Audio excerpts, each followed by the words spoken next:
Alright, everyone, welcome to a special edition of the Technically Armored Podcast. I am your host, Melodic Warrior, and today what we're going to go over is the upcoming Battlefield that is planned for release later this year. So, before we get started, I definitely want to make very clear a couple things. The first thing is that I wasn't really sure exactly how I was going to go about doing this video because there's been a lot of information I've been sitting on for a long time, and I just wasn't sure when to put it out. And then, given all the leaks that we've had recently, this really made the most sense to be able to get something out. So that's the first tidbit. The second tidbit is that there needs to be an understanding that not everything is set in stone. So sometimes I just gotta say this. Just everything you hear today, unless I specifically say it's confirmed or I put it in the description box as confirmed, then take what you will with some healthy skepticism. So yeah, let us go ahead and get started here. So for the next Battlefield, one thing I want to make very clear is that, from what I understand, it's definitely going to get a very different treatment overall. That their approach to how they were going to handle development, marketing, testing, and all that, it was definitely going to be very different than what they did with Battlefield 5. The understanding I have is they do realize a lot of the mistakes they made, but also because EA is taking more of a hands-off approach overall, that is giving them a lot more freedom to do what they need to do to be able to make sure that they keep things running smoothly. I am very confident that this time around we'll get a really good Battlefield experience compared to last time. And my money is also on, due to the way Warzone's being handled at the moment. I think this next Battlefield is not only going to be the best-selling Battlefield ever, but I think it'll also turn into the best-selling shooter that will have ever been developed and released to the public. With that out of the way, we're going to hop right into it. There is a lot of main points I do want to cover, and then hopefully be able to use that to help paint the big picture of what to expect on this next title. So here we go. So the first thing is that they definitely have an all hands on deck with this next one. All the DICE studios and Criterion, it has been confirmed by EA themselves that they are all on board in getting this title out. Criterion made sense anyway, because Criterion is the studio that's responsible for a lot of those graphical special effects and features. So, for instance, like the ray-traced shadows that were on Battlefield 5, as well as Star Wars Rogue One. They're also the ones that are responsible for a few other odds and ends, like the shadow mapping that was consistent with a lot of previous Battlefield titles. They've had a pretty good relationship with DICE over the years. And according to what DICE said in an official blog post, the development cycle pretty much is that they have finished developing pretty much almost all the game at this point, and they have it currently in quality assurance testing, or QA testing. And this is kind of the first wave of it, and basically they're going to spend from now until sometime in the near future, basically, just going over the testing. And so, like I said previously, there's definitely going to be a lot of next generation graphics features. Not only will we have the ray trace shadows coming back, so the RTX, we'll also have DLSS returning as well.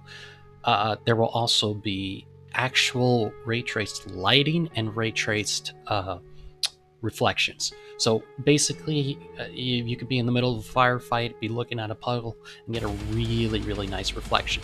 Now, the understanding I have is that you'll probably be able to turn it on, and it'll be fine. If you turn the ray tracing on the lower settings, on the higher settings, I'm what I'm being told is that it's basically looks like you're staring at a piece of glass with a bunch of glares on it. So maybe a little bit too chrome is for lack of a better terminology. So that is something they're trying to work on. They're aware it's kind of an issue, but you know, nothing solid yet. So we'll see what happens. Before I hit a lot of the other minutiae points of the game, I do want to make one thing clear. What was going to separate this battlefield from all previous battlefield is that they are taking a lot of things to the next level, is what they said in their announcement, and I know for a fact they are, because I know what they've had in testing at the moment. With that being said, I want to jump into the main plot of the game. So the main plot of the game is this, is that there's going to be a cataclysmic event that happens somewhere in the 2020s. By the 2030s, pretty much you're only left with Russia and the United States as the only remaining superpowers in the world. Well, basically, your person, if you will, your operator, soldier, whatever you want to call it, is basically a specialist. And unlike previous Battlefield titles where you're assigned by like nation and not by necessarily an alliance group, in this case, you're like the specialist that acts like a mercenary, and so you can choose to get hired out for either Russia or the United States and kind of swap back and forth as you want. So, for instance, the way it was described by the leaker Tom Henderson, which, by the way, all his leaks I'm going to put in the description as well, so people can go and take a look. And the way he described it is that you can be like a person who's from China, let's say, for instance, right? But be fighting on Russia's behalf, so to speak. So it's a very interesting concept. So it's going to be quite curious to see how this turns out. But the nice part is that the weapons that will be available will be everything from the end of the Cold War, all up to modern weapons, and then to some experimental designs as well. So we'll see how that goes. But in terms of vehicles, so that's not fully set in stone how they're going to handle that, but they may do an implementation of it similar to what Warzone has done, which is basically your vehicles already spawn in and that you just got to run around the map and find them. And you will be able to customize vehicles to your own liking, have your own blueprint, if you will, that you can just pretty much use as soon as you've created it for yourself. And also, one other thing to go back to the specialists, they have quite an intricate system they're going to handle this time. So in previous battlefields, basically you had several different classes, and what weapons were made available to you and all that jazz depended on the class. My understanding is this time around they're not doing it quite like that. They're kind of, and it's interesting how much they're kind of borrowing from Warzone in this sense, if you will. The understanding I have is there's going to be basically 4 main classes. There necessarily won't be skills, but there will be perks, and what perks are available will be dependent on the class.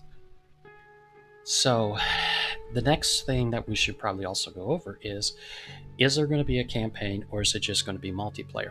Well, the answer is right now it's not quite clear from what is being said in the background, but there is a lot of strong indication that there will be no campaign this time. I'm kind of in favor of that, mainly because campaigns for a lot of shooters like these, I feel like sometimes get way overdone, but that's my personal opinion. At least there's going to be multiplayer. Now, the one thing that, in fact, there will be is Battle Royale. However, it is going to be nothing like Firestorm was. They realized Firestorm was a bit of a muck-up. So instead, they have looked to Warzone and seen how successful it is. And my understanding is that they will definitely be borrowing some ideas from Warzone, but it's not clear which ones.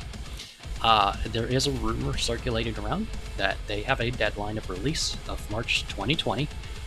However, I would take that with a massive grain of salt, or just not ignore it entirely. because the reality is, from what I'm hearing in the background, there is no confirmation being given to anybody on the inside as to when that is going to be due out. It is completely in limbo right now. So I would say keep your eyes and ears open for when an official release date of that gets announced. In terms of player count, it'll still be 64, will be the average. However, they are looking at possibly adding a, if not a standard, then definitely adding it as a mode where you can get a chance to play on 96 player maps, which is, I think, is kind of an incredible idea. Just because having 96 players on a map, it's going to be insane. So, what can I say? But then the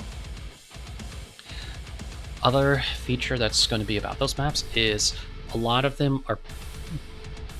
ones that were initially shown internally seem to be kind of centered like around areas of like the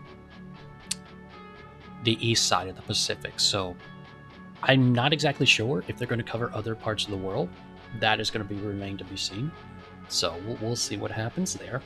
One of the other things that was kind of curious was there also seems to be this focus in it on unit cooperation. So for instance, like what you do in certain game modes might actually have an effect in your overall rating and that sort of thing. Unlike previously where it was mainly just based on, hey, how did you actually perform in the battle itself? But the one thing that has me excited is in this battlefield, there is going to be a new weather system involved. So one of the things that they want to put in this time around is a new weather system that basically has the capability to generate severe weather changes and have it affect the pacing of battle. So the example that was given by Tom Henderson was in some photos showing different types of crazy weather, like one was a tornado, one was a hurricane, another was like an earthquake, I think. And so the idea is that what they want to go for is in this battlefield, basically what would happen is maybe you're on a conquest map, right? And you're trying to go for one of the capture points. Well, let's say that you're doing really well, but then all of a sudden the clear skies start to cloud up and then a major thunderstorm forms, and then all of a sudden, boom, this hurricane comes in, right? And so the idea is that the weather system that in this particular case would have an effect on air units because you can't fly in a hurricane that well. So like in the case of the tornado, if the tornado formed and touched down, then it might destroy some very good defensive positions, or just other buildings in its path. So there's a lot of new destruction mechanics that are also going to be included in this as well. That's one of the reasons why I'm very excited for what's coming. I don't think I've ever seen a video game like this, quite like this, in terms of like different graphical things they want to do. And a large part of it is because, they're able to go into this new territories because the fact that they are going on the newer generations of like the consoles and such. And we'll get to that a little bit later too, exactly how, what you're going to need to be able to play this game. Oh, before we go too much further, I almost forgot. There's a video from last year where EA was showing off some graphical changes and graphical features they were adding into the Frostbite engine. And if you want to see that video, I believe it's on EA's YouTube page. Just go back all the way to, I think it's like May of 2020 last year. And they should have this video where they show all this, and some of the new destruction physics that are going to be available on this next Battlefield title are in there, so check it out when you get a chance. Anyway, so after they released the teaser, the understanding I have is they are looking at the second half of this year of getting it released. But generally speaking, the financial quarter they want to aim for is somewhere towards the end of the third quarter, beginning of second or fourth quarter. And not exactly sure if they're going to be able to accomplish it or not, but we'll wait and see what happens, because it's, my opinion is pretty much going to depend on exactly how the rest of this development gets handled. But the biggest thing that I need to mention right now is this. In order to play this Battlefield, because of the amount of data streaming that will be absolutely required for this game, the understanding I have is there will not be any support or release done for the PS4 or the Xbox One. So in order to play the game, you will need a Xbox Series X, preferably, a PS5, and or a desktop. As for the desktop portion, it is going to be a super demanding game. The way he described it is that if you don't have a video card that is less than 4 years old, then there's a very good chance you will not be able to play this even at 1080p low, with a lot of settings disabled and such. With the CPU, unfortunately, the days of having a quad-core CPU are just over. He said, literally, this game is going to probably be so demanding that you will not be able to use any quad-core chips for this one, unless it's a newer quad-core chip, like a Ryzen 3 3300X. But he said, apart from that, no. Because the cores need to be fast enough to be able to do something about that. He said, based off what he's told, the speculation he has is bare minimum CPU is on Intel's side, you will need at least an 8700K. So, a 6-core, 12-threaded CPU to be able to even run it at 1080p or even 1440p. On AMD's side, you are going to need at least a Ryzen 5 3600X.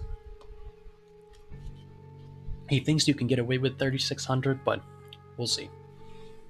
But the reason why he said a 3600X is mainly because he said that extra clock speed might come in handy, even though it's only just like very minutia. As for RAM, so the system RAM, he said its minimum requirement is going to be 16 gigabytes.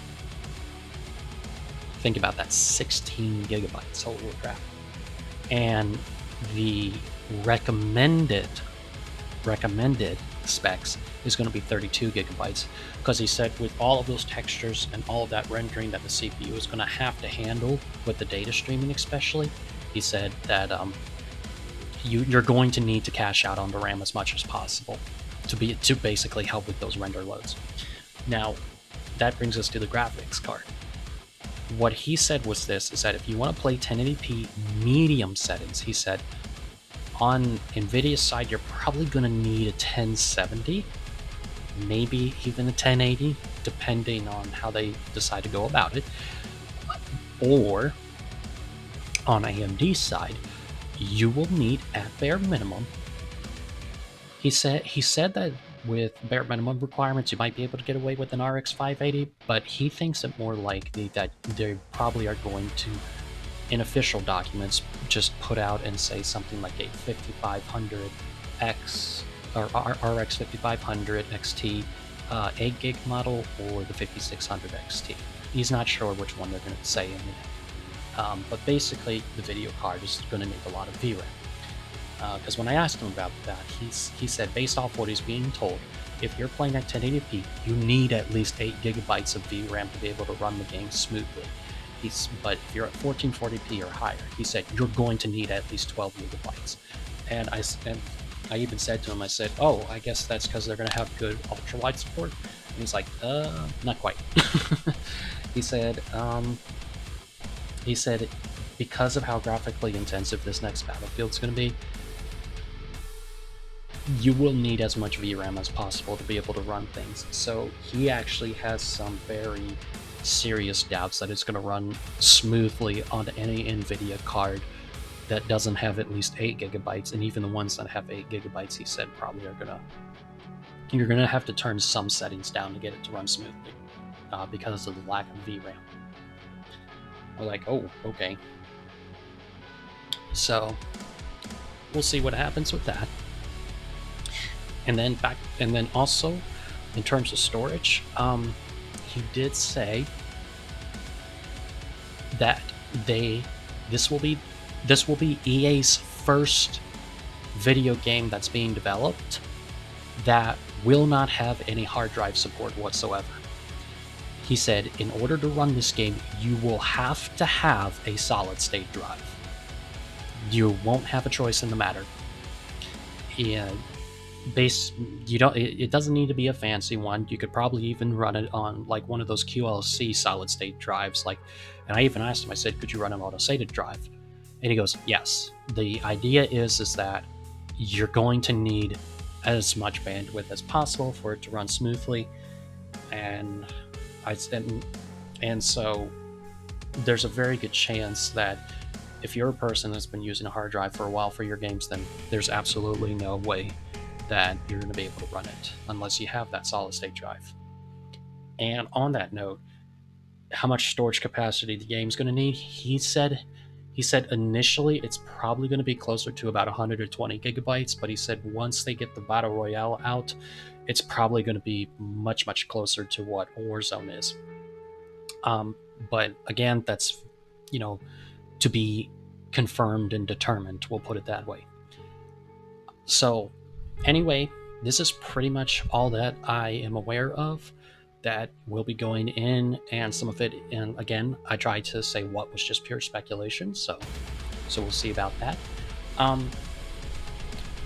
Hopefully this at least gives everybody an idea of what to expect with this upcoming title, because there's definitely a lot they're going to throw in this time. And personally, I'm excited because, again, it's going to be interesting to see how they handle this new stuff. I'm going to put all of the sources of things that are kind of confirmed in the description, as well as any potential leaks, as well as known leaker, Tom Henderson, who's a known leaker for the Battlefield franchise, and what he has said, and then we'll see what happens from there. So thank you all for watching this special edition of the Technically Armored podcast. Oh, before I go, I almost forgot. The next podcast is going to be about the Mass Effect Legendary Edition. I'm going to have a couple guests on to help confirm a couple details here and there on what's been going on with the graphical changes.